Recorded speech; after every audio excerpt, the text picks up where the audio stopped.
I must ask because I grew up on the FIFA video games, like many people my age in the U.S. and beyond.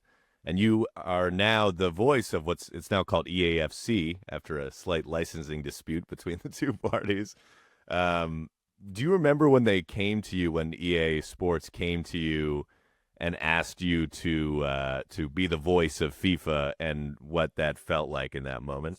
Yeah, I can remember it. It was a rainy day. I was actually in Dresden in Eastern Germany, and I was going to a Dynamo Dresden game that night. And I got a bit of a cryptic text from somebody who it was all, I say, very vague, saying there was some interest in me from, all they could say was it was a major video game producer. They couldn't say any more than that. Would I be prepared to have a chat? I thought, okay, that sounds a bit mysterious. And it didn't really clear. The fog didn't really clear for a few days, and then it became apparent that this video game producer was the big one, EA Sports. And it just turns out that the producer of the video game at that time had been following my work for a long time, going back actually to my days as the voice of the Champions League on ESPN. So it's maybe a good lesson that, always try to do a good job, because there'll be somebody listening who maybe someday will be in a position where they think, oh, that person could help me a little bit. And so had been following my work and thought that for whatever reason, the way I did commentary would be a good fit for the video game. So we talked for a few days, and then I was invited out to Vancouver, to fly out to Vancouver to meet the people behind the game, and did a small audition of my own work just to see how it would slide over the game as it was at that time. And the one interesting part of it was that I couldn't really say anything to anybody for about 8 months until the new edition of the game came out. So we'd agreed that I would do it, I'd be part of it, because the Champions League license had come up. And at that time, EA Sports wanted to put their own stamp on the Champions League. And again, that came back to the fact that I'd been the Champions League voice for ESPN when they had rights to it in many chunks of the world. I think that's the one thing maybe Americans didn't realize at the time. We were broadcasting the Champions League not just to the USA, but to Africa, to Australia, to parts of Asia, South America. It was going to many different places, Canada.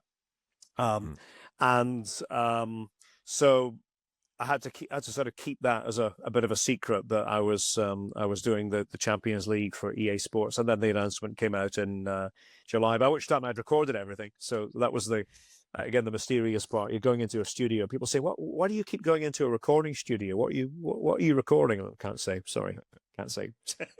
It will come out in due course. I mean, when you go into the studio for the games, do you come in with lines that you want to use? Does EA say we need these from you? And it must be an interesting balance, because you probably can't be too specific with a lot of the play calls, right? They need to be sort of generally applicable. Yeah, it is a team effort. It's a collaboration, as I always say. And, I think some people imagine that we go in just saying whatever we want, and not at all. It's actually quite disciplined in that regard. So the producers come up with a concept for what they want, because it has to match, obviously, the game.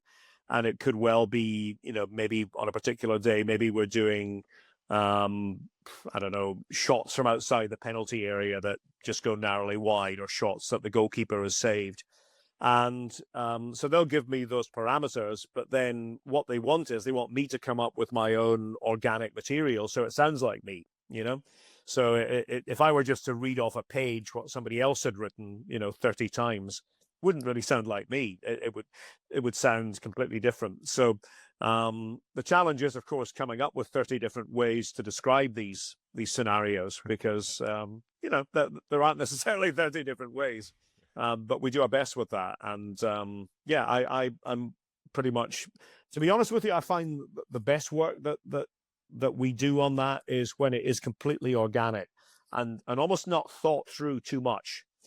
So if I have the context and I have the parameters, I like to say, okay, let's roll, let's just go, and I'll just say what I would say, because that's me.